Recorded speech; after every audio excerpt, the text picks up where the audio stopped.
আসসালামু আলাইকুম। হ্যালো বন্ধুরা, আপনাদের সাথে আছি আমি রিদিকা।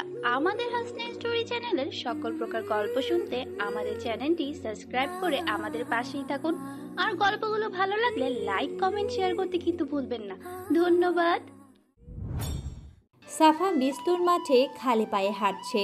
পায়ের নিচে সবুজ ঘাস, পরনে তার সবুজ জামদানি, হাত ভর্তি সবুজ কাচের চুড়ি।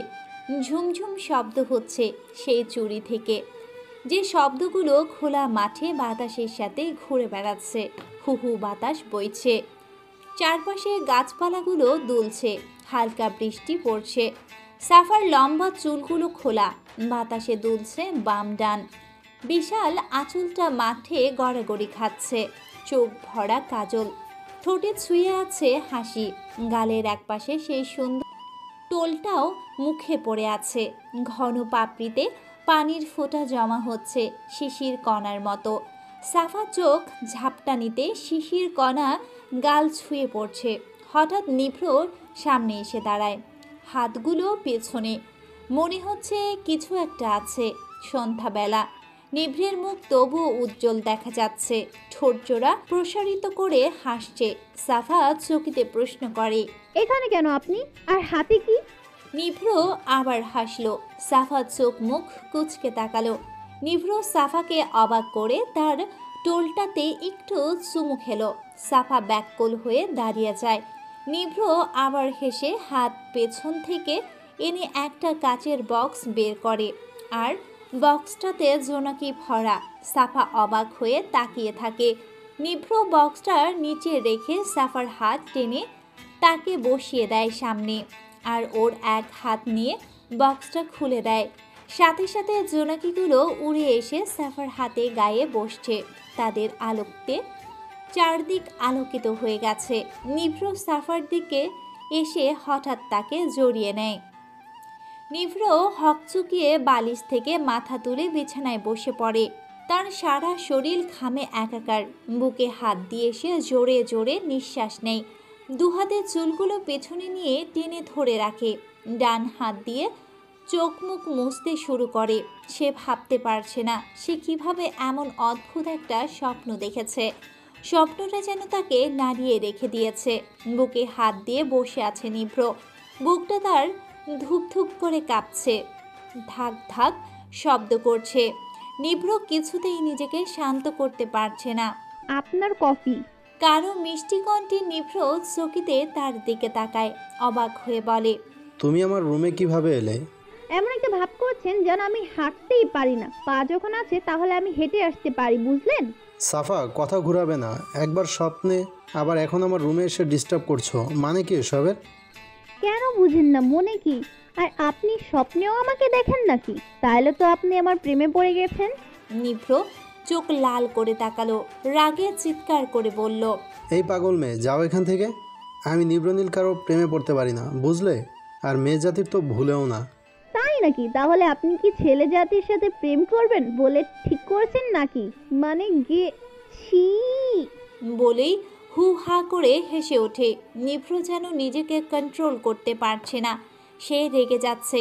এই মেয়েকে এখন তার কি যে করতে ইচ্ছে করছে সে বলে বোঝাতে পারছে না। নিভ্র রেগে গায়ের চাদরটা পাশে ছুঁড়ে দিল। বাম হাত দিয়ে কফির মগটা ধাক্কা দিয়ে ফ্লোরে ছুঁড়ে দিল। ঠাস করে একটা শব্দ হলো। সাথে সাথে নিভ্রর কানে রহমত চাচার চাপা চিৎকার ভেসে আসে। উনি চেঁচিয়ে বলে, কি করছেন বাবা? আপনার কি হয়েছে? আপনার কি অসুখ করেছে? এমন কইরা কথা কন কিল্লায়? আমি বাড়ির বেকারে ডাকি আনি। আপনার শরীরটা মনে হয় না ভালো। নিভ্র ভূত দেখার মতো করে তাকায়। সে ভাবতেই পারছে না সাফা কই গেল। সে চারিদিকে উকি ঝুঁকি দিচ্ছে বারবার। সাফাকে খুঁজে চলেছে। তার স্পষ্ট মনে আছে সে এখানে কফির মগ হাতে সাফাকে দেখেছে। তবে সাফা গেল কই? কালকে হসপিটাল থেকে এসেই সে বিছানায় গা এলিয়ে দিয়েছে। তারপর থেকে সাফাকে চোখের সামনে দেখছে। আর সকালে তো তার স্পষ্ট মনে আছে সাফার তার রুমে এসেছে, তাকে উল্টাপাল্টা কথা শোনাচ্ছিল। তাহলে গেল কই? আর রহমত চাচা কখন এলো? নিভ্র বিস্মিত চোখে রহমত চাচার দিকে তাকালো, কঠিন স্বরে বললেন। চাচা, এখানে কিছুক্ষণ আগে একটা মেয়ে ছিল না? রহমত চাচা হতভম্ব হয়ে তাকালো নিভ্রর দিকে, তারপর জবাব দেয়। না তো নিব্র বাবা, আমি আসছি আপনার রুমে প্রথমে, আর এসেই দেখি আপনি আমারে কি কি যেন কইতেছেন, পাগল মাইয়া আরও কি কি যেন। কি হয়েছে বাবা নিব্র? নিভ্র জবাব দিল না। সামনে আসা চুলগুলো দু হাতে পেছনে টেনে ধরল। সে নিজেই বুঝতে পারছে না তার সাথে কি হচ্ছে। নিভ্র কিছুক্ষণ দীর্ঘশ্বাস নিল, তারপর শান্ত দৃষ্টিতে তাকালো রহমতের দিকে। সে এখনো ভয়ঙ্করভাবে তাকিয়ে আছে নিভ্রর দিকে। নিভ্র ঠান্ডা গলায় বলে। চাচা, আপনি এখন যান, আর আমি যাই বলে থাকি না কেন কাউকে বলার দরকার নেই। এখন আপনি আসতে পারেন। রহমত কাজগুলো তুলে নিয়ে হাঁটা ধরে। নিভ্র ঘরের বাইরে আসতেই সে একবার পেছনে ঘুরে তাকায়, আবার হাঁটা দেয়। সিঁড়ির কাছে আসতেই বেসামালভাবে অভ্রর সাথে ধাক্কা লাগে তার। অভ্র অবাক হয়ে বলে। চাচা, তোমার কি হয়েছে? এভাবে এলোমেলো হয়ে হাঁটছো কেন? আর এত তাড়াহুড়ো করে নামছো কেন? রহমত চাচা মনে জোশ পেয়েছে, এমন একটা শ্বাস নিয়ে বলল। আরে অভ্র বাবা, আর কইয়েন না। নিভ্র বাবারে মনে হয় ভূতে ধরছে, বুঝলেন? কেমন কেমন যেন করতাছে। কিছুক্ষণ আগে আমারে এক মাইয়া ভাইবা কি কি যেন কইছে, আবার কাপটা আছাড় দিয়েছে। বুঝতাম পারতেছি না কিতা হইছে। আমি কই কি ভালা হজুর দেখান লাগবো মনে হয়। সারাদিন তো রুগী মরা মানুষকে লগে থাকে, তাই কই কি জিনে টিনে পাইছে কি না কে জানে। এইসব বলছো চাচা? এই যুগে এসো এমন পাওয়ার কথা কিভাবে বকো তুমি? এখন আর আমরা ছোট নেই, বড় হয়ে গেছি, তাই তোমার গল্পগুলো একটু আপডেট করো, বুঝলে চাচা? কথাটা বলে অভ্র নিভ্রের রুমের দিকে এগিয়ে যায়। নিভ্র এখনো মাথায় হাত দিয়ে বসে আছে। তার মাথায় সত্যি কিছুই আসছে না। নিজের পাশে কারো অস্তিত্ব অনুভব করতে পেরে নিভ্র মাথা তুলে তাকালো। অভ্র নিভ্রর পাশে বসে দুষ্টু হাসি দিয়ে বলে। কিরে, তোকে নাকি ভূতে ধরেছে? কে বলেছে এইসব ফাউল কথা? কে আর? রহমত চাচা। তুই নাকি কোন মেয়েকে নিয়েও কি সব বলছিলি? কিরে, প্রেমে টেমে পড়লি নাকি? আরে বল বল, আমি শুনি কি সেই রমণী? এমন কিছুই না, এইসব ফালতু কথা বলিস না তো, ভালো লাগে না এইসব। যা, বলবো না। তবে শোন, চাচ্চু তোকে আজ নিচে ডাইনিংয়ে দেখতে চায়। আসলে আজ নাকি তার প্রিয় বন্ধু আসবে, তার মেয়ে কিছুদিন থাকবে এখানে, হল পেলেই চলে যাবে সে। ওনার নাকি সিলেটে পোস্টিং হয়েছে, তাই সেখানে যাবে। মেয়েটার মা নেই, আর ঢাকায় আত্মীয় স্বজনও নেই, তাই আমাদের বাসায় রেখে যাবে। যাই হোক, চাচ্চু পরিবারের সকলকে দেখতে চায়, তাই তুইও থাকবি, তা না হলে চাচ্চু রাগ করবে। আচ্ছা। অভ্র বুঝতে পেরেছে নিভ্র কিছু নিয়ে টেনশনে আছে, তাই এত তাড়াতাড়ি আচ্ছা বলেছে। তা না হলে তার সাথে 2-3 বেলা কথা তো কাটাকাটি করতই। অভ্র চলে আসে। নিভ্রর হয়তো একা থাকার টাইমের প্রয়োজন। বাবা প্লিজ তুমি এখানে থেকো, যেও না। মানে থাকতে তো আমি তোমার চাইতো বেশি চাই, কিন্তু কিছু করার নেই, যেতে হবে। কেসটা অনেক ইম্পর্টেন্ট, আর তোমাকে কিছুদিন ওখানে থাকতে হবে, তারপর হল পেলে সেখানে চলে যাবে। বাবা আমি কিভাবে থাকবো তোমাকে ছাড়া? আমি তো সবসময় তোমারই সাথেই আছি মা, চিন্তা করো না, এখন সব গুছিয়ে নাও। সাফা মন খারাপ করে ব্যাগ গুছাতে থাকে। তার মোটেও ভালো লাগছে না আর একজনের বাড়িতে এভাবে আশ্রিতার মতো থাকতে। সে তো তাদের চিনিও না, তবুও থাকতে হবে, কিছুই করার নেই। তার সাথে সবাই কেমন ব্যবহার করবে এটা ভাবতেই তার ভয় করছে। অপরিচিত লোক তার একদম ভালো লাগে না। তার উপরে তারা নাকি অনেক বড় লোক, মন্ত্রীর বাড়ি নাকি। তার ভয় লাগছে কিভাবে না জানি তাকে গ্রহণ করবে সবাই। ব্যাগ হাতে সিএনজি থেকে নেমে পড়ে শরিক। মেয়ের এক হাত ধরে বিশাল বাড়ির গেটের সামনে দাঁড়িয়ে আছে। গেটের ভিতরে ঢুকতেই সাফা অবাক হয়ে সব দেখছে। গেটের দুপাশে 2টি বিশাল গাছ রয়েছে। একটা গাছ কৃষ্ণচূড়া আর একটা গাছ হলুদ রাধাচূড়া। গেট থেকে সোজা সরু পথ, পিচ ঢালা রাস্তা, দুপাশের মাঠ, এক পাশে বাগান, এক পাশে সবুজ ঘাসের বুকে বেতের চেয়ার টেবিল।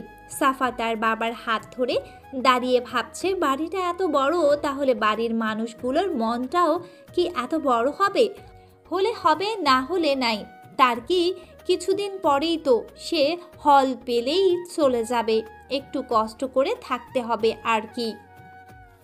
নিভ্র আজ হসপিটালে গেল না, তার বাবা বলেছে বাসায় থাকতে, তাই যেতে পারবে না। কফির মগ হাতে নিয়ে তার রুমের সামনে বারান্দায় দাঁড়ায়, কানে তার মোবাইল। হসপিটালের রোগীদের অবস্থা কেমন সে জানতে চাচ্ছে।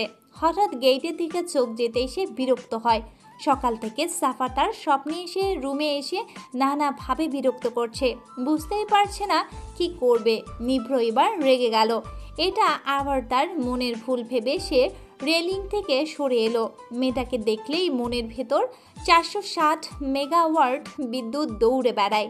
কিছুই বুঝতে পারছে না হচ্ছেটা কি তার সাথে।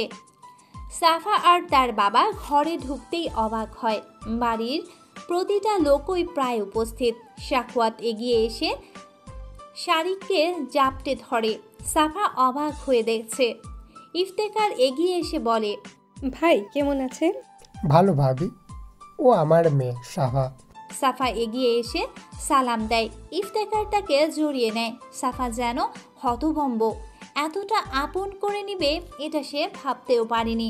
সেও জড়িয়ে ধরে। মায়ের কথা মনে পড়ে তার খুব করে। ইফতেখারের গায়ে যেন সে মায়ের গন্ধটাই পাচ্ছে। সবাই এক এক করে তার সাথে কথা বলছে। দুপুরে খেয়েই তার বাবা সিলেটের উদ্দেশ্যে রওনা হবে। সাফাকে দেখে রাফা এগিয়ে এসে বলে, সবার সাথে পরিচিত হয়েছে, কিন্তু আমার সাথে আর ভাইয়াদের সাথে এখনও হলে না যে। আচ্ছা, আগে আমি নিজের পরিচয় দিই। আমি রাফা, তোমার বড় কিন্তু অনেক, তাই রাফা আপু বলে ডাকতে পারো। আর আমি তুমি করে ডাকবো। আর ওই যে আসছে, উনি আমার অভ্র ভাইয়া, তোমাদের ভার্সিটির টিচার। রাফা ইশারায় দেখে সাফা অভ্রর দিকে তাকায়। অভ্র এবং সাফা দুজনেই অবাক হয়, কিন্তু সাফা মনে মনে ভয় পাচ্ছে। যদি অভ্র বলে দেয় যে অভ্রকে ও ফেলে দিয়েছে, তবে কি হবে? তাকে তো এই বাড়ির সবার সাথে তার বাবাও উড়াধুরা দিবে। কথাটা ভেবেই সাফা চোখ নামায়। অভ্র অবাক হলেও তার ভালো লাগছে সাফাকে দেখে। অভ্র ওদের সামনে এগিয়ে আসে। রাফা সাফার গাল টেনে বলে, তুমি কিন্তু ভারী মিষ্টি মেয়ে, কি কিউট, একদম মধু। আর চোখগুলো কি সুন্দর, নীলাভ, যেন নীল আকাশ তোমার চোখে। ইস! রাফার কথায় সাফা লজ্জা পাচ্ছে। কেউ তার এভাবে প্রশংসা করলেই তার লজ্জা পায়। যদিও সে বাহিরে খুব চঞ্চল, কিন্তু বড়দের সামনে খুবই ভদ্র মেয়ে। সাফা ভয়ে আছে কখন না জানি তার কথা অভ্র বলে দেয়, আল্লাহ মালুম। সাফা সরে আসতে চাইলে রাফা তাকে ধরে বলে, কোথায় যাচ্ছ? মিষ্টির দোকান। আমাদের সাথে তোমাকে থাকতে হবে, বুঝলাম। আচ্ছা, আমাকে তোমার কেমন লেগেছে? সত্যি কথা বলবে। সাফা অবাক রাফার এমন মিশুক ব্যবহারে। সে ভাবতে পারছে না বড় পরিবার এত সুন্দর হয়। তার এমন পরিবার ভালো লাগছে। সবাই কত আপন হয়ে থাকে, কি সুন্দর মিলে মিশে থাকে। সাফা জবাব দেয়, আপনিও খুব ভালো আপু, আমার অনেক ভালো লাগছে। আসলে আমি সবসময় একা থাকি, আপনাকে পেয়ে ভালো লাগছে। যে কয়দিন থাকবো একজন ভালো আপু পেয়ে গেলাম, ভালো হয়েছে না? ওয়াও, তোমার ভয়েসও তো খুব মিষ্টি। তোমাকে তো আমি সবসময় আমাদের বাসায় রেখে দেবো মিষ্টির দোকান। বলেই হেসে দেয়। সাথে সাফাও হাসে। অভ্র তাকিয়ে দেখে মেয়েটা যেখানে যায় হাসির ভান্ডার নিয়ে হাজির হয়। ক্লাসেও সবাই হাসে ওর কথা শুনে। বাচ্চা মেয়ে। ইফতেখার এগিয়ে এসে বলে, রাফা, তোমার পাশের রুমটা সাফার, ওকে নিয়ে যাও, ফ্রেশ হয়ে আসুক, হাত মুখ ধুয়ে। কাকিমা, আমার রুমে মিষ্টির দোকান থাকলে কি হবে?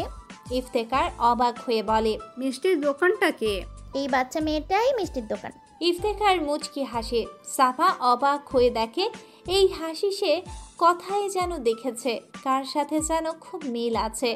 সাফা অদ্ভুতভাবে দেখছে ইফতেখারের হাসিটা। ইফতেখার বলে, তোর সাথে ঘুমালে মেয়েটা আলু ভর্তা হয়ে যাবে, যেভাবে তুই জাপতে ধরস। থাক মা, ও আলাদা থাকুক। তাছাড়া ওরও হয়তো আলাদা থাকার অভ্যেস, বুঝলে? সাফা একবার বলতে চেয়েছে রাতে ঘুমাতে তার ভয় করে, যদিও মাঝে মাঝে তখন সে বাবার কাছে ঘুমায়। এখন কথায় ঘুমাবে ভাবছে। আবার আলুর ভর্তা হওয়ার কথা শুনে সে আর বলল না রাফার সাথে ঘুমানোর কথাটা। সাফা চুপ করে দাঁড়িয়ে আছে। অভ্র এগিয়ে এসে বলে, তুমি যে এত চুপ থাকতে পারো আমি জানতাম না।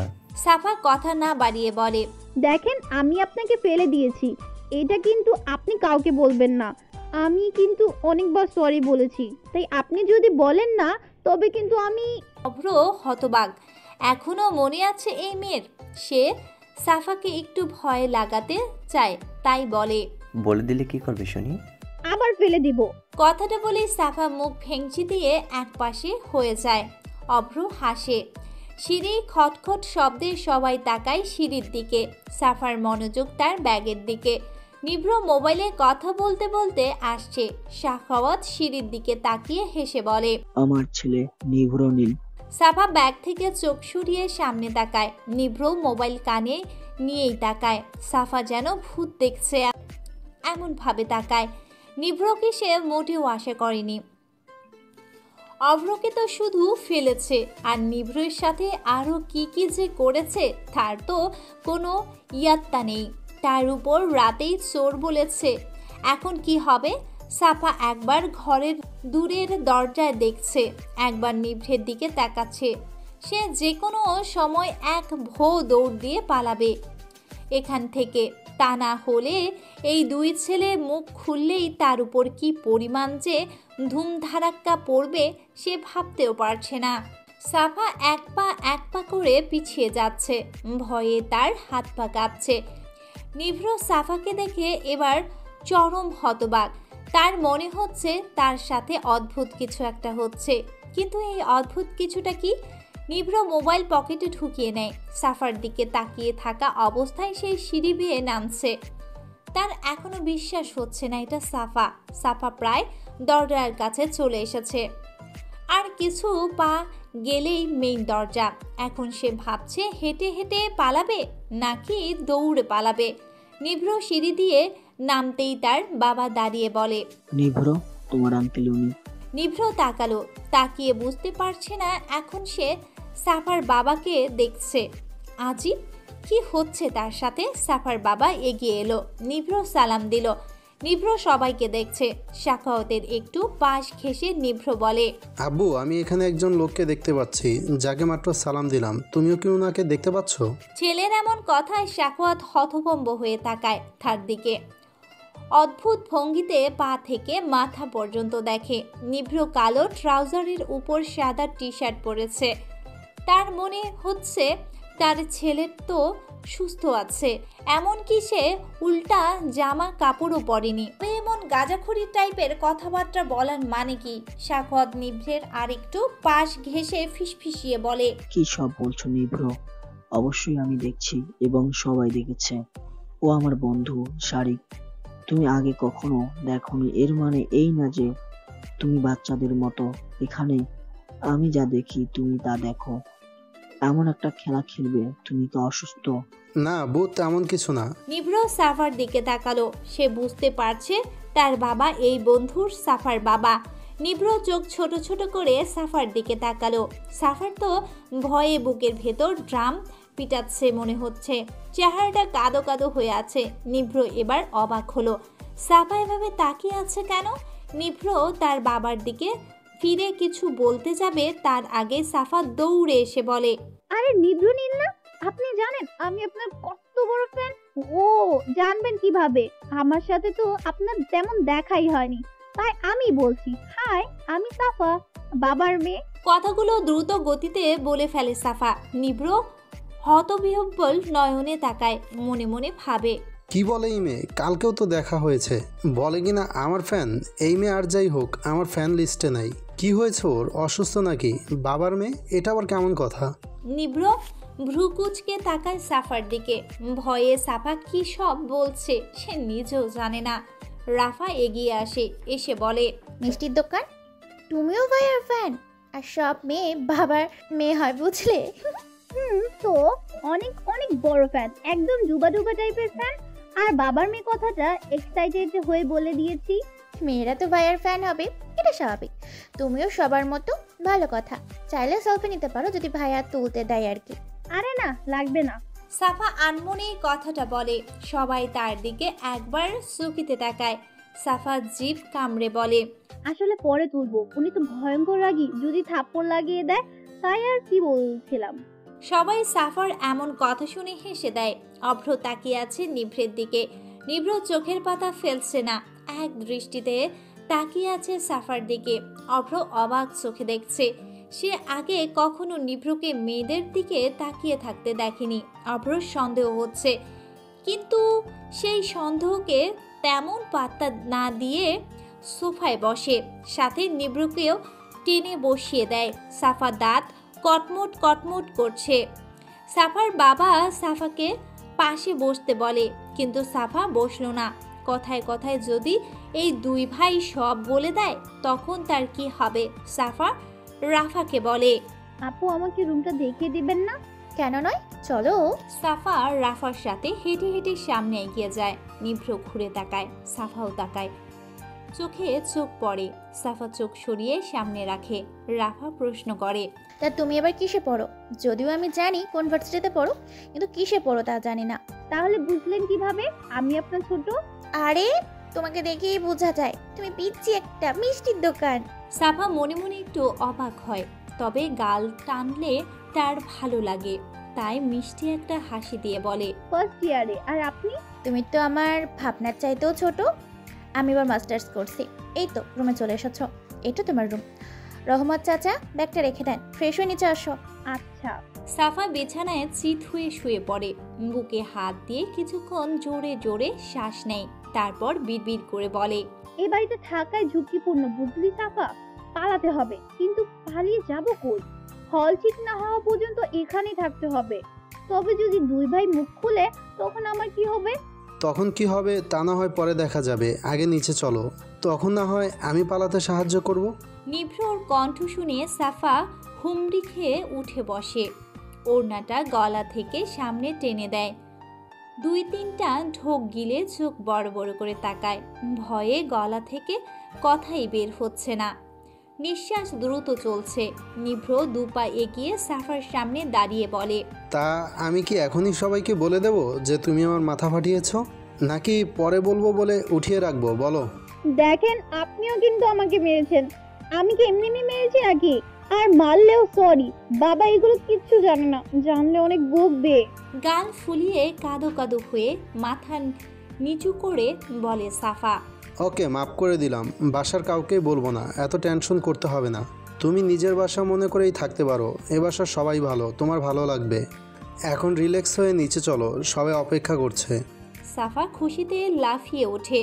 খুশি মাখা চকচকে চোখে তাকায় নিভ্রর দিকে। সাফার কি যেন হলো, হঠাৎ একটা অদ্ভুত কাণ্ড করে বসে সে। হুট করে সাফা দাঁড়িয়ে পড়ে। সাফা দুপা উঁচু করে নিভ্রকে জড়িয়ে ধরে, তার দুহাত নিভ্রর গলায়।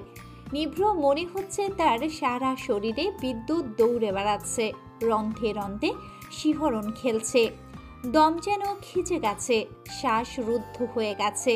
বুকের ভেতর সেই পিনপিন ধাক ধাক শব্দ হচ্ছে না। চোখগুলো কোটর থেকে বেরিয়ে আসছে মনে হচ্ছে। নিভ্র সারা শরীর জুড়ে কাঁপুনি দিচ্ছে। সাফা হঠাৎ করে আবার ছেড়ে লজ্জিত ভঙ্গিতে মাথা নিচু করে দাঁড়িয়ে শীতল কণ্ঠে বলে, সরি, এক্সাইট হয়ে এমনটা করে ফেলেছি। বলেই সাফা একবার নিভ্রর দিকে লজ্জা জড়িত চোখে তাকায়। নিভ্র সেখানেই থমকায়।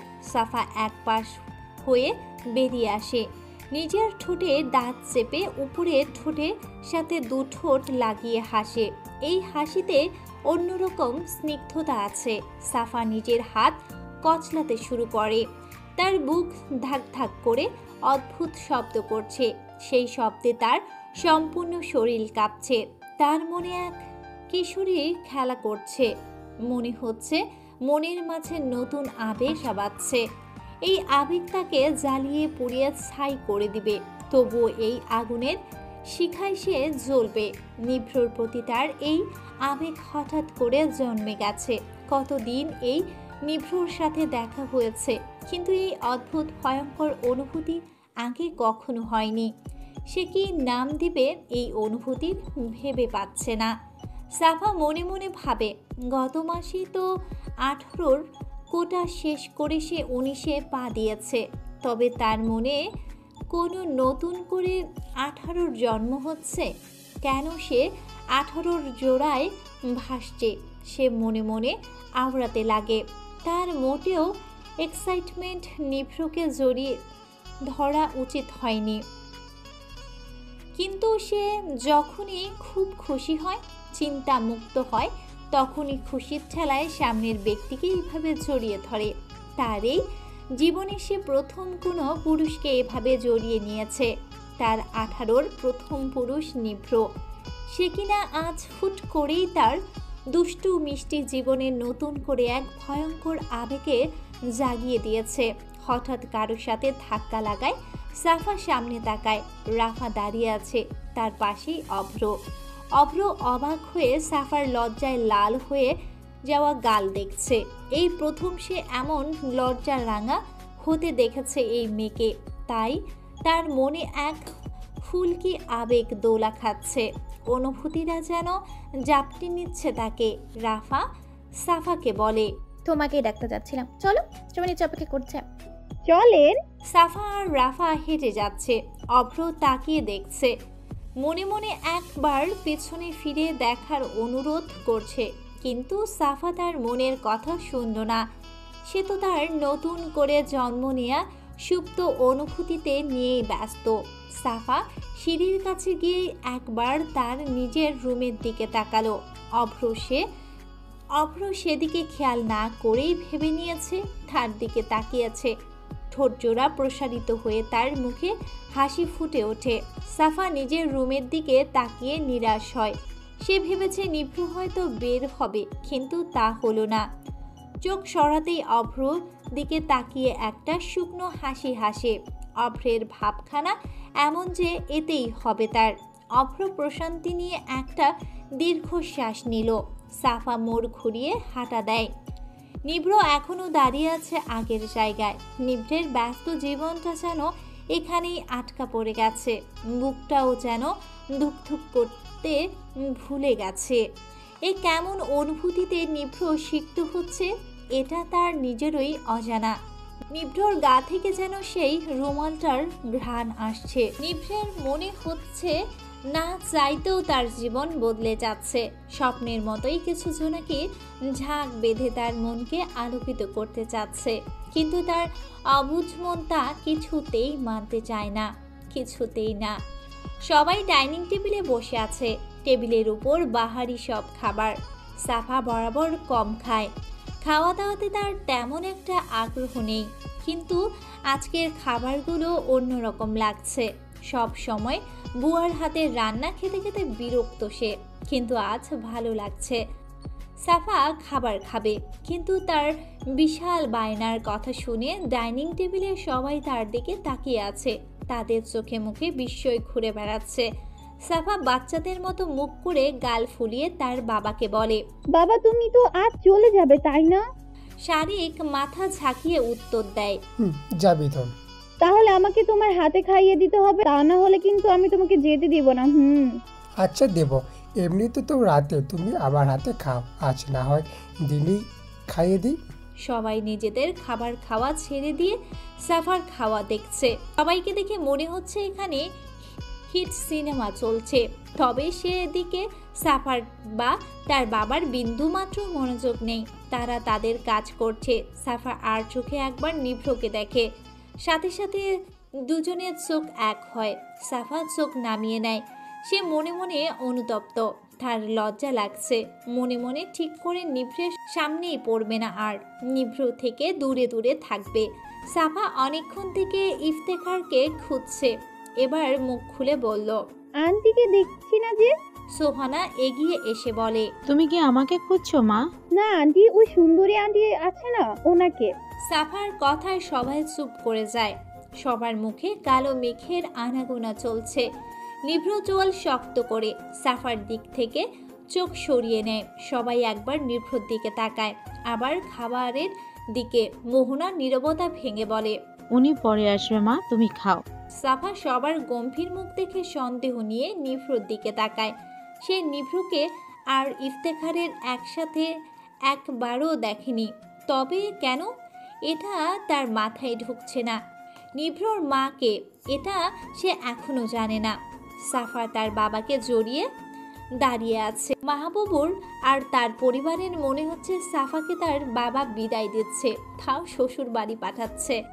সাফা কান্নাকাটি করে একাকার অবস্থা। নিভ্র হতভম্ব হয়ে দেখছে সব।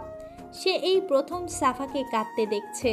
সাফার চোখ ভর্তি পানি দেখে তার কেন যেন বুকে ব্যথা হচ্ছে অদ্ভুত, সে ব্যথার কষ্ট। কিন্তু তার কাছে সাফার কান্না দৃশ্য দেখে মনে হচ্ছে কত সুন্দর এই দৃশ্য, যেন পৃথিবীর সবচাইতে সুন্দর দৃশ্য এটা। নীলাভ চোখ ভর্তি পানি, দুপাশের ফুলা গালগুলো লাল লাল হয়ে আছে, আর সেই চোখা নাকটা লাল হয়ে আছে। কি সুন্দর লাগছে সাফাকে। তার বুকে যদি এই ব্যথা না হতো তবে সে সারা দিন সাফাকে নিজের সামনে বসিয়ে কান্না করতে বলতো। এত সুন্দর কান্না হয় নাকি তার জানা নেই। তবে এই মেয়েকে যে কাঁদলে কান্না পড়ি লাগে এটা তার জানা ছিল না। কত মানুষকেই না সে কাঁদতে দেখেছে, কিন্তু এমন ভয়ঙ্কর অনুভূতির শিকার হতে হয়নি তাকে। তবে কেন যে তার সাথে এমন হচ্ছে নিভ্রর জানা নেই। সাফাকে এভাবে দেখে কারোরই ভালো লাগছে না। এই কয়েক ঘন্টায় সাফাকে সবাই হাসতে দেখেছে, তখন সবার ভালো লেগেছে, কিন্তু এখন আর ভালো লাগছে না।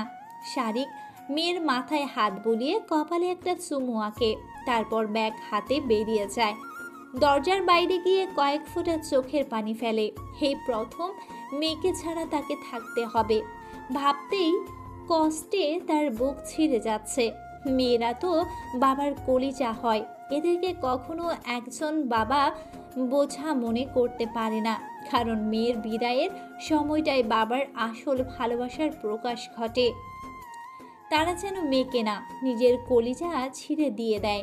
শারিকের কষ্টের মাধ্যম ভিন্ন হলেও কষ্ট একই লাগছে। স্ত্রী মরার পরে মেয়েকে দু হাতে আগলে রেখেছে সে, এভাবে একা রেখে যেতে ইচ্ছে করছে না। ইফতেখার সাফাকে জড়িয়ে সোফায় বসে আছে। নিভ্র সিঁড়ির পাশে দাঁড়িয়ে সে দৃশ্য দেখছে। ভ্রুগুলো সে কুঁচকে রেখেছে। ইফতেখারকে সে মোটেও পছন্দ করে না, মা হিসেবেই বেশি অপছন্দ তার। সাফাকে এমন আদর দিয়ে জড়িয়ে ধরতে দেখে তার কেন যেন বিরক্ত কাজ করছে। ইচ্ছে করছে সাফাকে এক টানে নিজের কাছে নিয়ে আসতে, কিন্তু সে এমনটা করতে পারবে না বলেই তার বেশি বিরক্ত লাগছে। অভ্র টিভির রুম থেকে সব দেখছে, মনে তার এক হারানোর ভয় জাগছে। অদ্ভুত কষ্ট হচ্ছে, কিন্তু কেন? সাফার রান্নাঘরে উকি ঝুঁকি দিচ্ছে, তাকে এখন কোনো অংশেই খাবার চোরের চাইতে কম মনে হচ্ছে না, যদিও খাবার চুরি করার বিন্দু মাত্র ইচ্ছে তার নেই। সাফা নিজেকে সম্পূর্ণ দরজার দিকে আড়াল করে মাথা কাত করে রান্নাঘর পর্যবেক্ষণ করছে। এত বড় রান্নাঘর সে আগে কখনো দেখেনি। রান্নাঘরের এক পাশে মোহনা আর এক পাশে ইফতেখার কাজ করছে। ইফতেখার রান্না করছে আর মোহনা সবজি কাটাকাটি করছে। সাফা রান্নারও পারে না, তবুও সে রান্নাঘরে এসেছে। একা একা থাকতে ভালো লাগছে না। রাফা কোথায় যে গেছে সাফা জানে না। সাফা এবার মাথা ঘুরিয়ে নিবে, এমন সময় ইফতেখার বলে, টুকটুকির মতন উকিঝুঁকি না দিয়ে এদিকে চলে এসো, মিষ্টির দোকান। সাফা চকিতে তাকায়, ঠাস ঠাস পা ফেলে এক প্রকার লাফিয়ে ইফতেখার পাশে দাঁড়ায়। ইফতেখার মুচকি হাসে, সাফাও দাঁত বের করে হাসে। সাফা বলে, আপনি আমাকে দেখলেন কিভাবে? রান্নাঘরটাই একমাত্র মহিলাদের ঘর বুঝতে, তাই এখানে একটা ফুলের পাপড়ি উড়ে আসলেও টের পাওয়া বড় ব্যাপার না। একা থাকতে ভালো লাগে না মা? সাফা মাথা ঝাঁকায়, যার অর্থ হ্যাঁ। ইফতেখার হেসে এক হাতে জড়িয়ে নেয়, মোহনা গাল টেপে দেয়। সবাই বলে, রাফা ঠিক নামকরণ করেছে, মিষ্টির দোকান একটা। সাফা লজ্জা পায়, পিছু করে। ইফতেখার আবার মুচকি হাসে। সাফা এবার বুঝতে পেরেছে এই হাসির কথাই দেখেছে, এটা তো নিভ্রনীলের হাসির কার্বন কপি। সাফা বুঝতে পেরেছে ইফতেখার নিভ্রনীলের মা, তাই একটু হেসে বলে, আপনার হাসি একদম আপনার ছেলের মতো। ইফতেখারের মনে চাপা কষ্ট জন্মায়। সেই কষ্ট দেখা না গেলেও সাফা দেখে, তাই কিছুক্ষণ তাকিয়ে থাকে। ইফতেখারের মুখে হাসি টেনে বলে, ও আমার মতোই দেখতে হয়েছে, শুধু নাক আর চুলগুলো তার বাবার মতন, আর চোখগুলো ভিন্ন ধাঁচের। ওর চোখ দেখতে তো ছোটবেলায় কেউ মানতেই চাইতো না এটা আসলে কি নকল।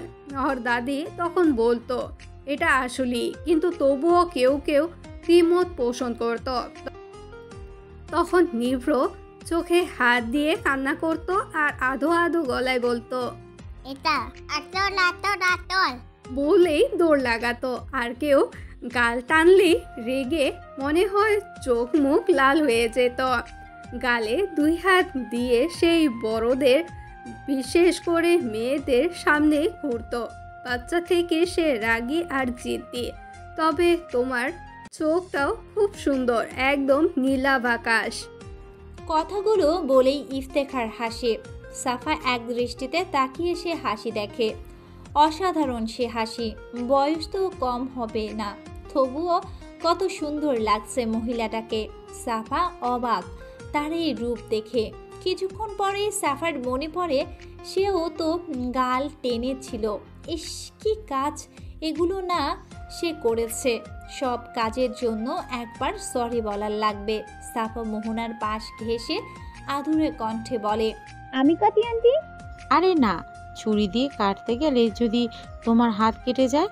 না বাবা, দরকার নেই। রাফা এসে যদি দেখে তার মিষ্টির দোকানের কিছু হয়েছে, তবে তো শেষ। প্লিজ আন্টি দেন না, আমি একটু কাটি প্লিজ প্লিজ।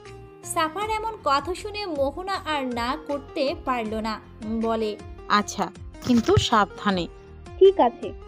সাফা পেঁয়াজ কুচি করতে গিয়ে কেঁদে কেঁদে একাকার করে ফেলেছে। চোখ লাল হয়ে এসেছে, চোখ খুলতেও পারছে না, আবার বন্ধও করতে পারছে না। তার এমন অবস্থার জন্য এখন যে হাতের আঙ্গুল কেটে গেছে এটাও সে টের পেল না। মুখ উপরে করে সে পেঁয়াজের উপর ছুরি চালাচ্ছে। ইফতেখার আর মোহনা অন্য কাজে বিজি।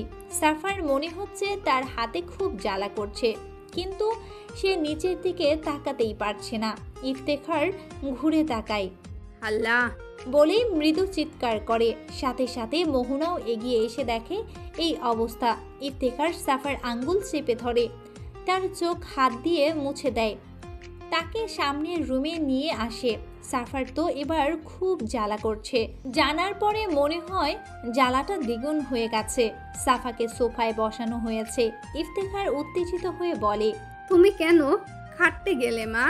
পারো না যা তা আগে শিখতে হয়, তারপরই করতে হয়। তুমিও না? নিভ্র মাত্র হসপিটাল থেকে এসেছে। দরজা দিয়ে ঢুকতেই ইফতেখার আর মোহনাকে সোফায় ঘিরে দাঁড়িয়ে থাকতে দেখে সে পাশ দিয়ে যাচ্ছিল। হঠাৎ মাঝে বসে থাকা সাফাকে কান্না জড়িত অবস্থায় দেখে সে থমকালো, 2 পা এগিয়ে আসলো। এসে নিচের দিকে তাকিয়ে অবাক হয়।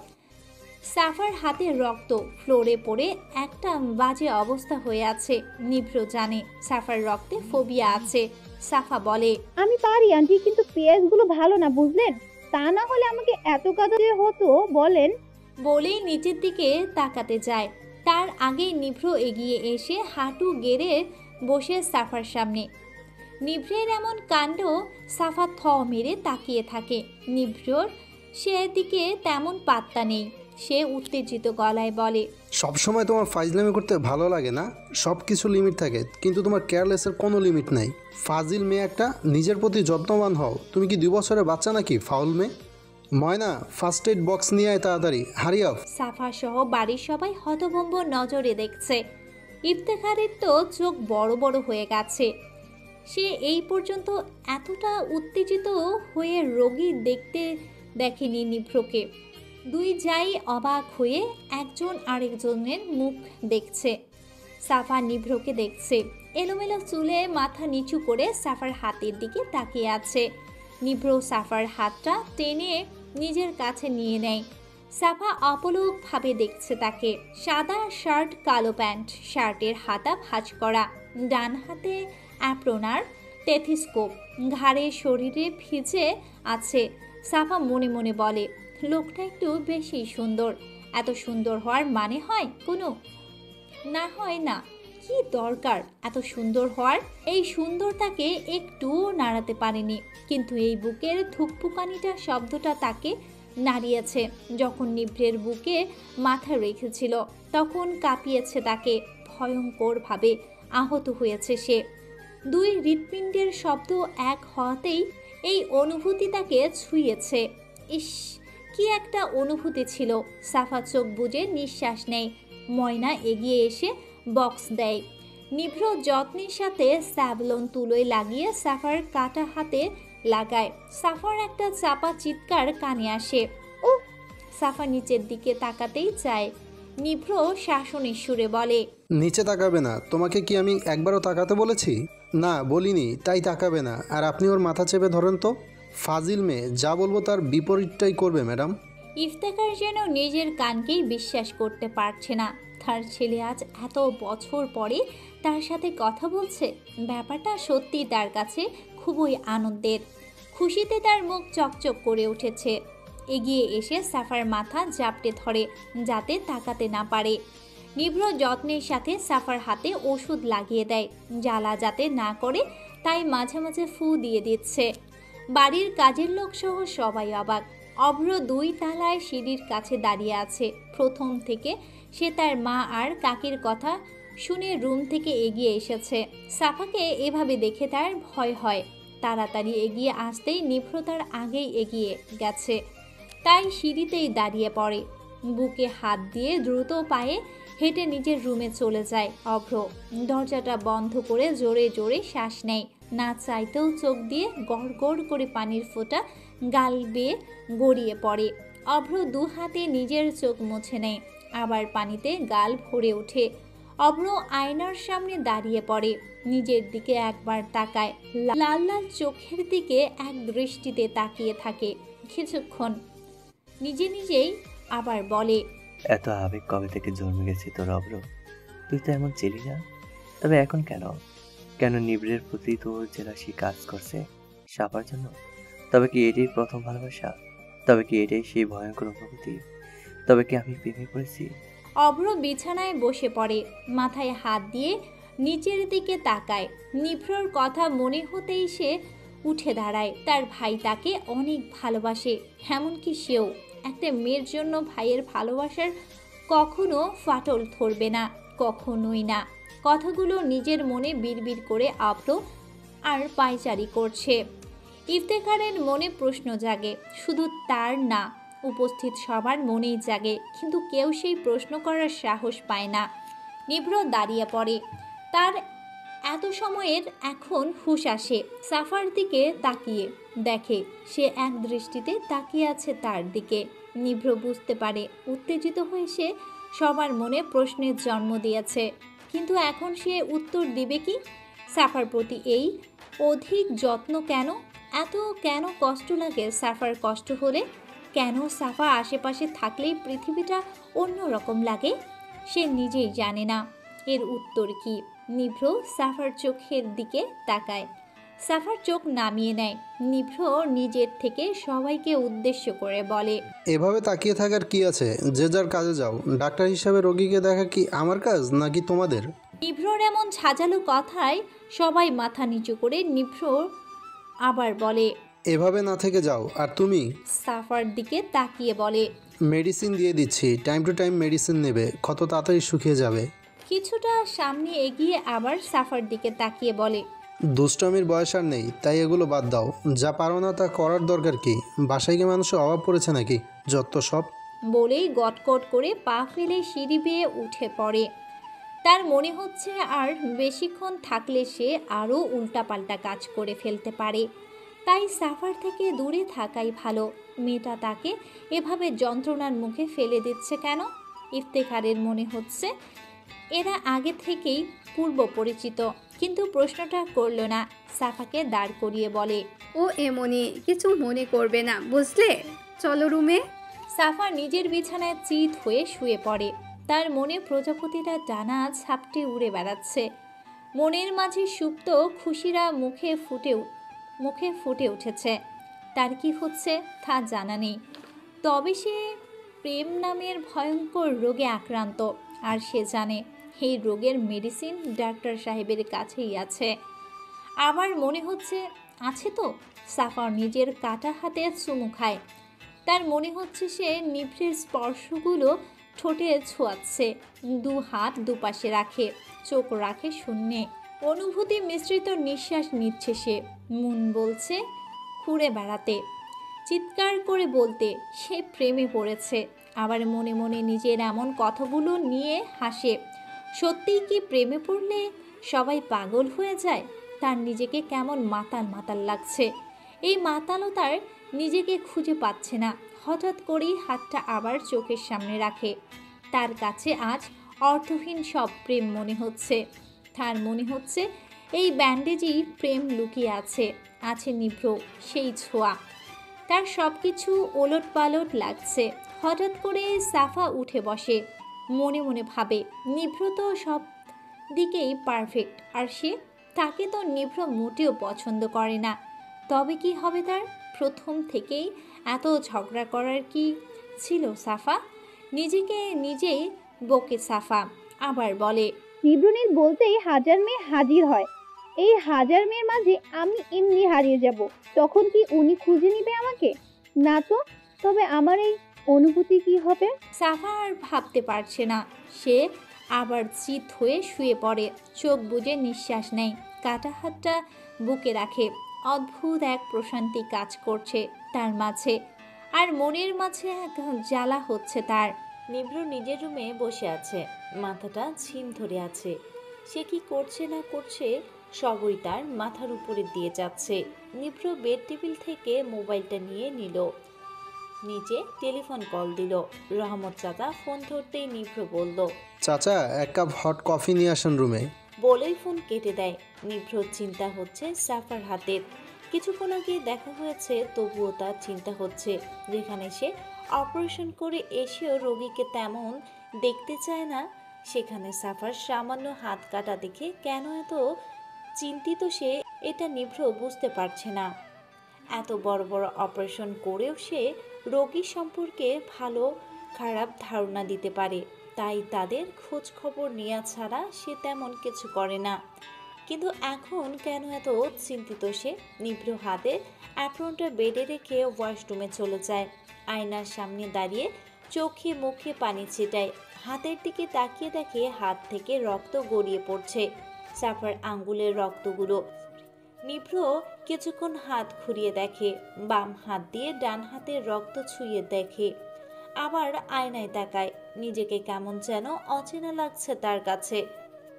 আগে এই আয়নার সামনে দাঁড়ালে রাগে জিদ্দি বদমেজাজি নিভ্রকে দেখতে সে, কিন্তু এখন মনে হচ্ছে তার মাঝে এক অদ্ভুত সত্তা কাজ করছে। সবুজ চোখে সে অন্য কিছু দেখছে, কিন্তু সেই অন্যটাই সে মানতে পারছে না। নিভ্র দাঁতের দাঁত চাপে, মাথার রগগুলো দুপাশে ফুলে ওঠে। নিভ্র ফসফস করে নিঃশ্বাস নিয়ে বলে, সব তোমার জন্য। তোমার থেকে দূরত্ব বজায় রেখে চলতে হবে, তা না হলে তো কিছুদিন পরে আমি নিজের নামের সাথে অপরিচিত হয়ে যাব। এটা কিছুতেই হতে পারে না। নিভ্র নীল একটা মেয়েতে সীমাবদ্ধ হতে পারে না, নেভার। বলেই পানি দিয়ে হাত ধুয়ে ফেলে। দু হাত একসাথে করে পানি নিয়ে মাথায় দেয়। আয়নায় কিছু পানি মারে। আয়নায় বিন্দু বিন্দু পানিতে সে নিজের প্রতিবিম্ব দেখতে পায়। নিজের চোখের সাথে চোখ রাখে। তারপর ওয়াশরুম থেকে বেরিয়ে আসে, তোয়ালে দিয়ে মাথা মোছে, জামা কাপড় চেঞ্জ করে, কালো ট্রাউজার আর কালো গেঞ্জি পরে নেয়। তারপর টেবিলে ডায়েরি নিয়ে সোফায় কাত হয়ে শুয়ে পড়ে। হাতে কলম দিয়ে লেখা শুরু করে। ডায়েরি লেখা নিভ্রের অভ্যাস। সে প্রায় ডায়েরি লেখে। রহমত রুমে ঢোকার আগে খ্যাক করে কেশে নেয়। যে ছেলেটাকে সে বাঘের গল্প শুনিয়ে ছোটবেলায় ঘুম পাড়াতো, আজ তাকেই সে বাঘের মতো ভয় পায়। ছোটবেলায় নিভ্রকে বাঘের গল্প শোনানো উচিত ছিল না। কথাটা মনে পড়ে কয়েকবার উচ্চারণ করে, তারপর আবার খ্যাক করে গলা পরিষ্কার করে বলে, নিভ্র বাবা আশুমনি। নিভ্র লিখতে লিখতেই জবাব দেয়, আসেন চাচা। রহমত রুমে ঢুকে কাপ রাখে টেবিলে, তারপর যাওয়ার জন্য পা বাড়ায়। নিভ্র মাথা উঁচিয়ে বলে, চাচা এটা তোমার প্রথম ভুল, তাই মাফ করে দিলাম। এই ভুল যদি জীবনে আরেকবার করো তাহলে বাঘ কেমন হয় তুমি বাস্তবেই দেখবে। রহমত হতভম্ব হয়ে তাকায়। নিভ্র এতটা রেগে তার সাথে কখনো কথা বলে না, তবে আজ কেন বলল? রহমতের কপালে বিন্দু বিন্দু ঘাম হয়। সে কাপা কাপা কণ্ঠে বলল, কেন বাবা, আমি কি কিছু ভুল করছি? পড়লে কও শুধরাই নিব নে। নিভ্র ডায়েরিটা সোফার একপাশে রেখে দিয়ে বসে। রহমতের দিকে সরু চোখে তাকিয়ে বলে, আর যাতে কখনো অনুমতি নিয়ে আমার রুমে আসতে না দেখি চাচা। রহমতের মুখে খুশির ঝলক দেখা দেয়। গলায় গামছা দিয়ে কপাল মুছে বলে, বুঝতাম পারছি বাবা, এখন আসি। আবার অনুমতি নিচ্ছ? আচ্ছা বাবা, সারি, এখন আমি যাই। বলেই রহমত রুম ত্যাগ করে। শাড়ির কথাটা শুনে নিভ্র হাসে। নিঃশব্দে সে হাসি আবার মুখে মিলিয়ে যায়। রুমের দরজাটা ঠেলে ভেতরে ঢুকে পড়ে রাফা। সাফা বিছানায় এখনো আগের মতো চিত হয়ে শুয়ে আছে। দরজার শব্দ পেয়ে হকচকিয়ে উঠে বসে। রাফাকে দেখে মিষ্টি করে হাসে। রাফা এগিয়ে এসে চিন্তিত ভঙ্গিতে সাফার পাশে বসে। একদিন এই মেয়েটাকে সে খুব ভালোবেসে ফেলেছে। কেমন আদর আদর লাগে। এই গোল গোল গালগুলো টেনে দিতে ইচ্ছে করে।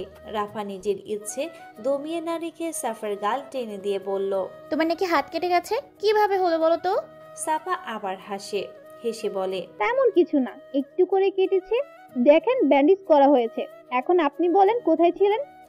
রাফা লজ্জিত ভঙ্গিতে তাকালো। সাফার অর্থ বুঝলো না। আবার প্রশ্ন করে বসে বলে, কি হলো বলেন? নিশানের সাথে দেখা করতে গিয়েছি। সাফা অবাক হয়ে বলে, এই নিশান কি আপু? কিছুদিন পরেই আসবে, তখন দেখে নিও ওকে। এখন এসব ছাড়ো, চলো খেতে। রাত কটা বাজে জানো? কিভাবে খাবো? আমার হাত। নিজের হাত দেখিয়ে মুখ ফুলিয়ে বলে সাফা। সেটা টেবিলে গেলেই দেখা যাবে, চলো এখন। বলেই টেনে তুলে সাফাকে হাত ধরে নিচে নিয়ে আসে। টেবিলে সবাই আগে থেকেই উপস্থিত আছে। মেইন দরজার সামনে বিশাল রুম জুড়ে সাদা সোফা আর ট্রি টেবিল। সেদিক থেকে কিছুটা এগিয়ে এলেই একটু উঁচু জায়গা জুড়ে ডাইনিং টেবিল, তার বিপরীতে সিঁড়ি। টেবিলে সবার সামনে চেয়ারে বসেছে মাহবুব, তার দুপাশে দুই ছেলে, আর ছেলের পাশে তাদের সহধর্মিণী। তার পাশে একটাতে অভ্র বসে আছে। সাফার চারিদিকে চোখ বুলায় দেখে, কিন্তু যাকে খুঁজছে সে নেই। সাফার নীলাভ চোখ নিভ্রকে খুঁজছে, কিন্তু সে তো জানে না নিভ্র সবার সাথে খুব একটা খাওয়া দাওয়া করে না। সাফার টেবিলের সামনে দাঁড়ায়, তাকে দেখে অভ্র আর চোখে তার দিকে তাকায়। ইফতেখার চেয়ার ছেড়ে উঠে দাঁড়ায়। মাহবুব বলে, দাদুমণি নাকি আজ হাত কেটেছে, তুমি আর কখনো রান্নাঘরে যাবে না। আর ছোটো বৌমা, ওকে খাইয়ে দাও, ডান হাত কেটেছে মনে হয়। বসো দাদুমণি। সাফা অবাক হয় সবার এত সুন্দর মিষ্টি ব্যবহারে। তার জানা মতে বড়লোক মানুষদের মন অনেক ছোট, কিন্তু এদের দেখে তার মনে হচ্ছে কাউকে না দেখে না জেনে আগেই তার সম্পর্কে মতামত দেয়া একদম বোকামি। ইফতেখার প্লেটে ভাত চিকেন নেই। সাফার বাবা আগেই বলেছে সে গরু গোশত খায় না, সাথে কোনো প্রজাতির মাছও। এটা শুনে সবাই একবেলা অবাক হয়েছে। ইফতেখার সাফার পাশে বসে। সাফার মন খুশিতে বাকবাকুম করে ওঠে, মুখে প্রচণ্ড বেগে হাসি ছুটে বেড়ায়। সাফা দ্রুত চেয়ারে বসে পড়ে। ইফতেখার তাকে লোকমা তুলে মুখে দেয়। সাফা মুখে নিয়ে চিবাতে গিয়ে গলায় বাজে, খুব খুব করে কেসে ওঠে। অভ্র পানি এগিয়ে দেয়। সবাই ব্যস্ত হয়ে পড়ে। সাফার পাশে মোহনা ছিল, মাথায় হাত বুলিয়ে দেয় সে, পানি খাইয়ে দেয়। সাফা হঠাৎ করে হু হু করে কেঁদে দেয়। সবাই একবেলা ভয় পেয়ে যায়। অভ্র নিজের চেয়ার ছেড়ে এই পাশে আসতে নেয়। তার আগেই সাফা ইফতেখারকে জড়িয়ে ধরে শব্দ করে কেঁদে দেয়। সবাই প্রচণ্ডভাবে অবাক হয়ে তাকিয়ে আছে। নিভ্র পায়চারি করছে নিজের রুমে। তার একদমই ভালো লাগছে না রুমে। তার মন বলছে নিচে গিয়ে একবার সাফাকে দেখে আসতে, আর মস্তিষ্ক বলছে না, কখনো যাওয়া উচিত না। নিভ্র দোটানায় আছে। নিভ্র এবার একটা দীর্ঘশ্বাস নিয়ে নিজেকে বলে, রোগী দেখা ডাক্তারের কর্তব্য, আর সাফা যত রোগী তাই তাকে দেখতে যাওয়া উচিত। নিভ্র, এটা তোর কর্তব্য। নিভ্র বোকার মতো নিজের মস্তিষ্ককে একটা ভিত্তিহীন যুক্তি দিয়ে রাজি করাচ্ছে, যেখানে সে নিজেই জানে নিভ্র নীল অপারেশন করেও রোগীর ভালো অবস্থা দেখলে তাকে দ্বিতীয়বার দেখতে চায় না। সেখানে সামান্য হাত কাটা দেখতে মাশহুর হার্ট সার্জন নিভ্র নীল এতটা হাসপাস করছে। নিভ্র হাঁটা দেয়। সিঁড়ি দিয়ে নামতেই নিভ্র সাফার কান্নার আওয়াজ শুনতে পায়। সে দ্রুত গতিতে এগিয়ে আসে। ইফতেখারকে জড়িয়ে সাফাকে কাঁদতে দেখে নিভ্র থমকায়। মেয়েটার কি হয়েছে ভেবেই সে দ্রুত এগিয়ে এসে সাফার পাশে দাঁড়ায়। উত্তেজিত হয়ে বলে, আবার কি হলো? ব্যথা পেয়েছো? কোথায় পেয়েছো? তুমি কি কখনোই শুট হবে না? কবে সিরিয়াস হবে? What happen? Tell me something Zafar. নিভ্র কথাগুলো এমনভাবে বলেছে যেন তার সামনে 5 বছরের একটা বাচ্চা আছে। সাফাকে দেখে যতটা অবাক মাহবুবের পরিবার, তার চেয়ে বেশি নিভ্র এখানে আসা আর নিভ্রর এমন আচরণের অবাক তারা। বাকরুদ্ধ হয়ে সবাই নিভ্রর দিকে তাকায়। সাফা এবার কান্না থামিয়ে আহাম্মকের মতো নিভ্রের দিকে অশ্রুসিক্ত চোখে হাঁ করে তাকায়। তার হাতগুলো এখনো ইফতেখারের কোমর জড়িয়ে আছে। নিভ্রে সবার দিকে নজর নেই। সে সাফার কাটা হাত এগিয়ে এনে দেখে, তারপর শীতল কণ্ঠে বলে, মেডিসিন নিয়েছো? সাফার নিভ্রের কথায় কানে যাচ্ছে না। সে নিভ্রকে দেখছে।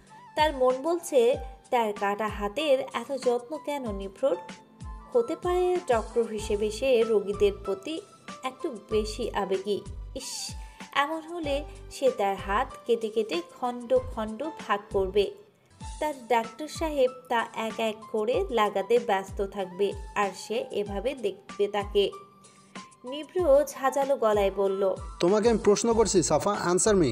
নিভ্রের কণ্ঠ কানে আসতেই সাফার ভাবনায় সুতো ছিঁড়ে।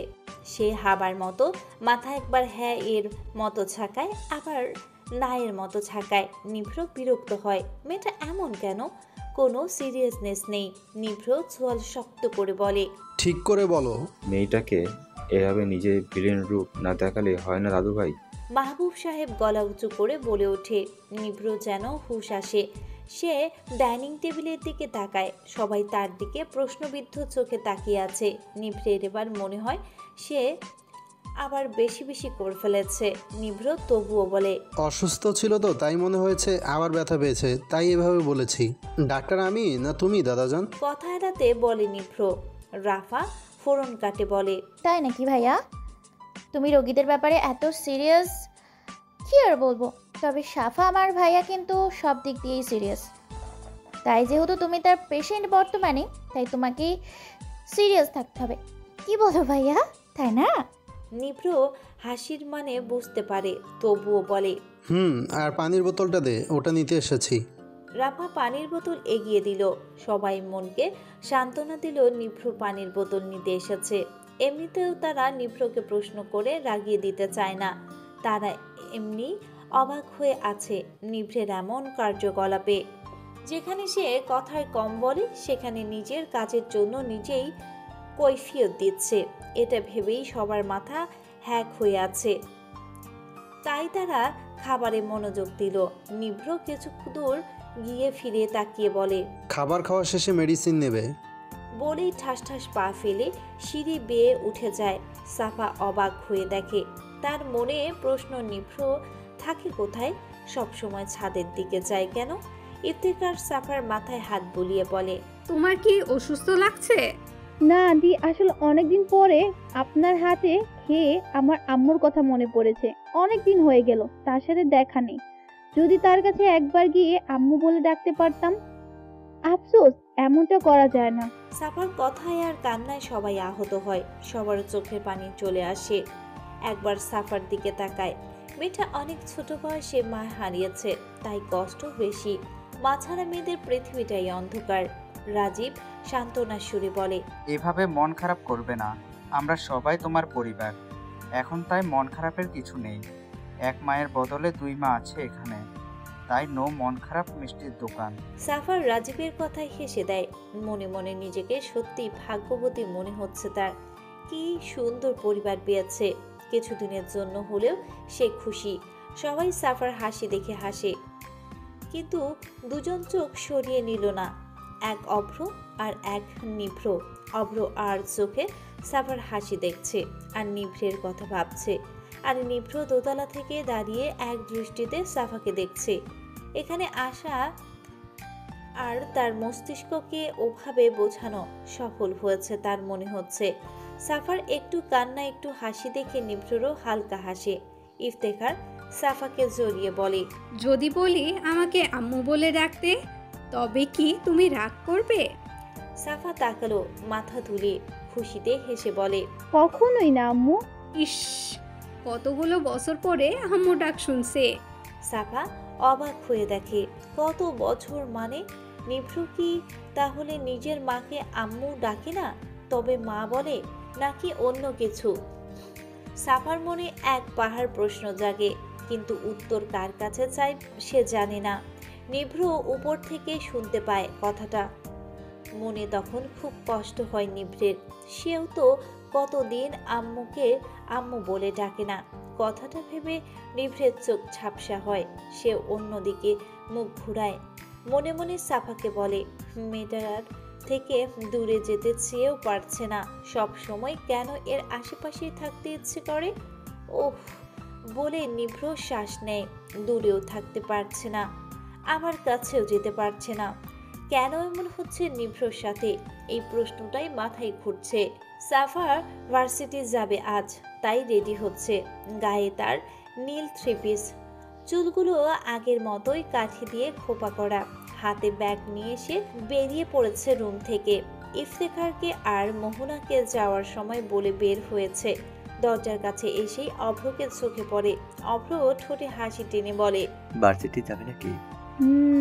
স্যার, তবে আপনাকেও কিছু বলার আছে।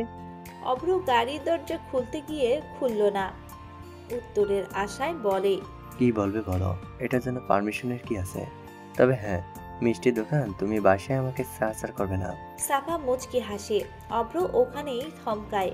এই হাসিতে তার কেমন যেন দম বন্ধ বন্ধ অবস্থা হয়, কারণ সে চাইলেও এই হাসিতে ডুবতে পারবে না। নিভ্র নিজের গাড়ি বের করেই সাফাকে আর অভ্রকে কথা বলতে দেখেই গাড়ি থামায়। নিভ্র কি হলো সে জানে না, সে গাড়ি থেকে নেমে পড়ে। সাফা অভ্রকে বলে, থ্যাঙ্কস স্যার, আপনার জন্য ক্লাস টেস্টটা ভালো হয়েছে। অনেকগুলো থ্যাঙ্কস ইউ হেল্পের জন্য। সাফার কথায় ভঙ্গি দেখে অভ্র হেসে দেয়। নিভ্র এগিয়ে এসে দাঁড়ায় তাদের সামনে, চোখে মুখে তার বিস্ময়। অভ্র সাফার দিকে তাকিয়ে কথাটা বলে।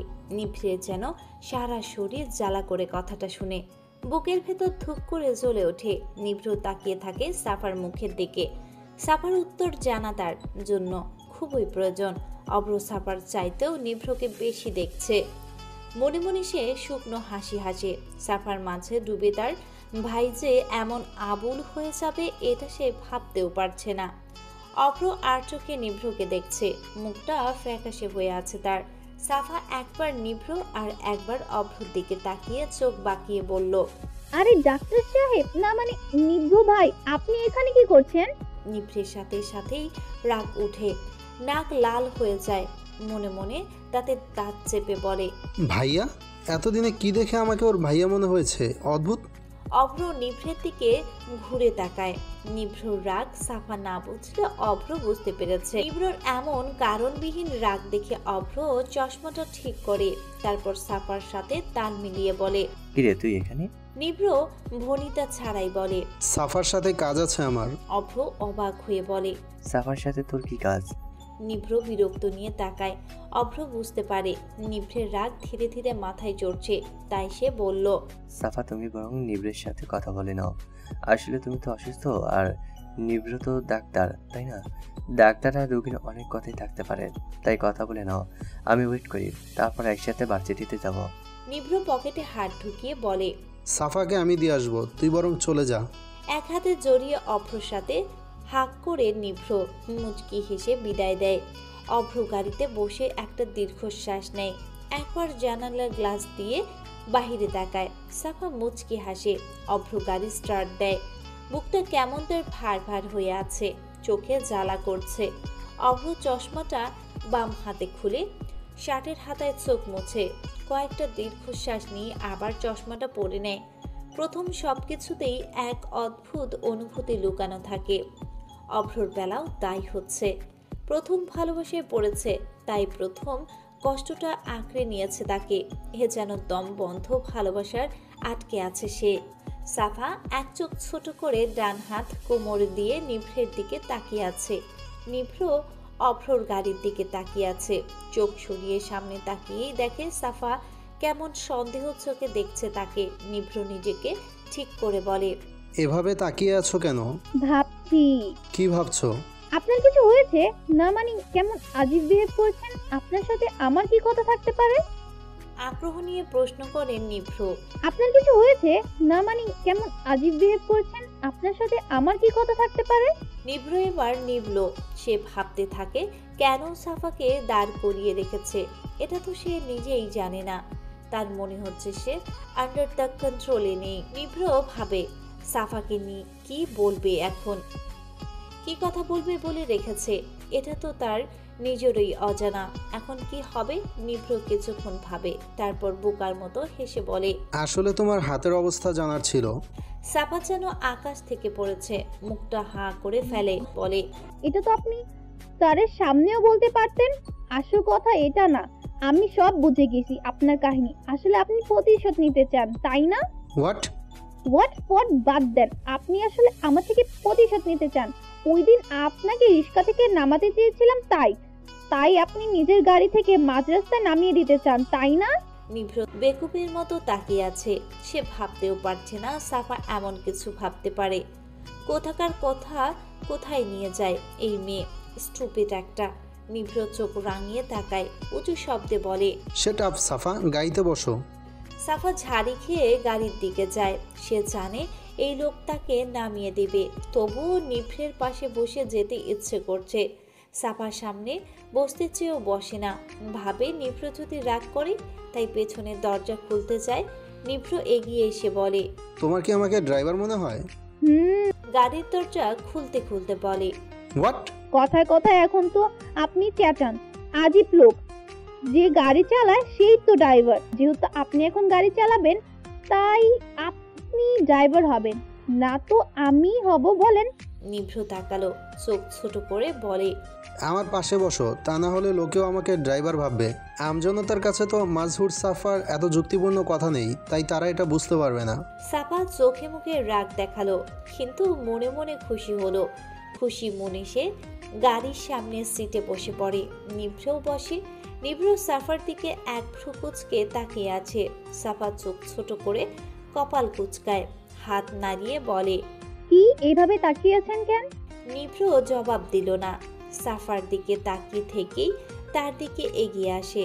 সাফা নিভ্রকে এভাবে তার দিকে ঝুঁকতে দেখে সাথে সাথে চোখ বুঝে পেছনে হেলে পড়ে। চোখ মুখ খিচে আছে সাফা। হাত দিয়ে সামনে ওড়না খামচে ধরে সে। গালের সেই ভয়ঙ্কর টোল দৃশ্যমান হয়। নিভ্র তাকায় সাফার দিকে। কয়েক ইঞ্চি দূরত্ব। নিভ্র মন বলছে এই দূরত্ব মিটিয়ে দিতে, আর মস্তিষ্ক বলছে ভুলেও না নিভ্র। কিন্তু নিভ্রর খুব ইচ্ছে হচ্ছে এই ভয়ঙ্কর টোলে নিজের শুষ্ক লাল ঠোঁটজোড়া ডুবিয়ে দিতে। সাফার বুকের বাপাশে সেই অবস্থিত হৃৎপিণ্ডটা ধুকপুক ধুকপুক শব্দ করছে। নিভ্র থমকে থাকে কিছুক্ষণ, কান খাড়া করে শুনে সেই শব্দ শুনেই মনে হয় নিজেকে শব্দটাও দ্বিগুণ তালে বাড়ছে। নিভ্র আবার সাফার টোলটাতে তাকায়। সাফাকে চোখ মুখ খিচে থাকতে দেখে নিভ্র মুচকি হাসে। নিজেকে সামলায় সে। ডান হাত দিয়ে সাফার সিট বেল্টটা টেনে লাগিয়ে দেয়। সাফার দিকে একবার চোখ বুলিয়ে নেয়। সাফার ডান চোখের পাশে ঘেঁষে আসা চুলগুলো ফু দিয়ে সরিয়ে দেয়। সাফা মুহূর্তে চোখ খুলে তাকায়। নিভ্র একটা বাঁকা হাসি দেয়। সাফা অবাক। সে হাসি দেখে ভয়ে কিছুক্ষণ আগে তার অবস্থা খারাপ ছিল। সে তো জানে এসব মডেল ফডেলদের ক্যারেক্টার সার্টিফিকেট খুবই ভয়াবহ। উপাঙ্গু ড্রেস পরা মেয়েদের সাথে এরা ইটিস পিটিস করে ছবি তুলে, ছিছি, ভাবতেই তার ঘৃণা করে। নিভ্রকে তার তেমন মনে না হলেও ভয় পেয়েছিল, সাথে এক ভয়াবহ অনুভূতির শিকার হয়েছে। সাফা জানালার দিকে তাকিয়ে শ্বাস নেয়। নিভ্র গাড়ি স্টার্ট দেয়। মনে মনে হাসি পাচ্ছে তার। সাফার ভয়ের তো মুখ দেখে এক প্রকার মজাই পেয়েছে সে। দুজনের মাঝে আর কথা হলো না। নিভ্র সাফাকে তার ভার্সিটির সামনে নামিয়ে দেয়। সাফা নেমে পড়ে, সোজা হেঁটে কিছু দূর চলে যায়। নিভ্র তাকিয়ে থাকে। সাফা একবার পেছনে ফিরে তাকায়, আরেকটা মুচকি হাসি দেয়। নিভ্র তাকিয়ে থাকে সেই হাসির দিকে। সাফা অনেক আগেই তার চোখের সামনে থেকে মিলিয়ে গেছে, কিন্তু সে এখনো তাকিয়ে আছে। তার চোখের সামনে এখনো সেই হাসি মাখা মুখ ভাসছে।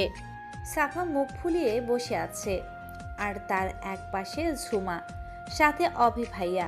সাফা ভাবতেও পারছে না তার প্রিয় থেকে প্রিয়লতা কিভাবে চুটিয়ে 5 বছর প্রেম করছে, আর সে টেরও পায়নি। কিভাবে এত নিষ্ঠুর হয় এরা, এটাই ভেবে পাচ্ছে না সাফা। সাফা কপাট রাগ নিয়ে এবার গিজগিজ করে ওঠে, ঝাঁঝালো কণ্ঠে বলে, বন্ধু মানে হারামি, I know, you know and we all know, কিন্তু ভাইয়া মানে তো একগুচ্ছ ভালোবাসা। তাইলে এই একগুচ্ছ ভালোবাসা হয়ে আপনি কিভাবে পারলেন আমাকে ধোকা দিতে? কিভাবে ভাইয়া? সাফার এমন কাঁদো কাঁদো কণ্ঠ শুনে সাব্বির বলে, এমন একটা ভাব নিচ্ছিস মনে হচ্ছে অভি ভাইয়া ঝুমার সাথে 5 বছর আর তোর সাথে 10 বছরের রিলেশনশিপে ছিল, এখন তোকে সেকা দিয়ে বেকা করে দিছে। কথাটা বলে সাব্বির হু হা করে হেসে ওঠে। সাফার রাগে ফসফস করছে। অভি চোখ রাঙিয়ে চুপ করতে বলে সাব্বিরকে। সাব্বির ঠোঁটে আঙ্গুল দিয়ে চুপ করে বসে। সাফা ক্যান্টিন থেকে বেরিয়ে যেতে নেয়। অভি কান ধরে ঝুমাকেও ইশারা করে, বুঝায় কান ধরে। দুজনই একসাথে বলে সরি। সাফা দাঁড়িয়ে মুখ ভেঙচি কাটে।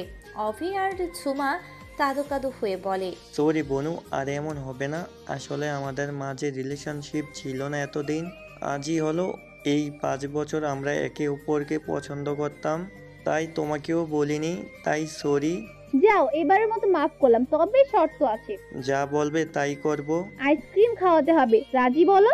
অভি চেঁচিয়ে বলে, অবশ্যই। নিভ্রের কাজে মন বসছে না।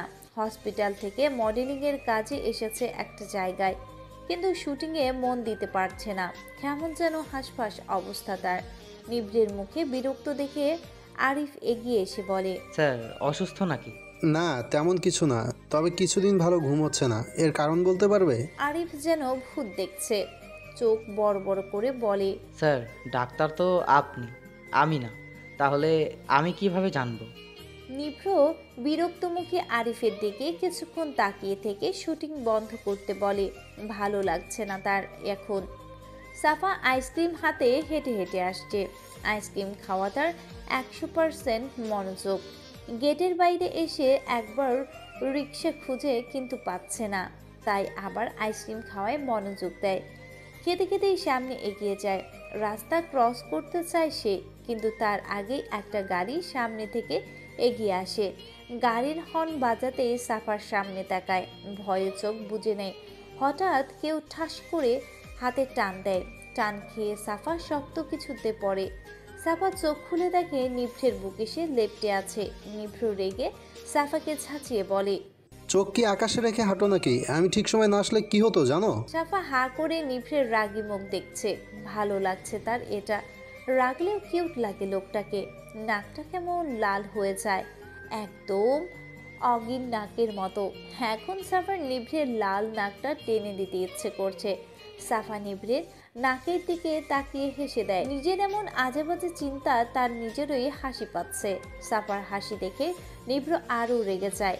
রেগে কঠোর গলায় বলে, পাগল হয়ে গেলে নাকি? আমি তোমাকে সিরিয়াস কথা বলছি সাফা। কাকে কি বলছি? একটা ডাফার মেয়ে। নিভ্র রেগে সাফার হাত ছেড়ে দেয়। সাফা বিরক্ত হয়, সাথে তার রাগও লাগে। কি সুন্দর রেগে আলতো হাতে ধরে রেখেছিল তাকে।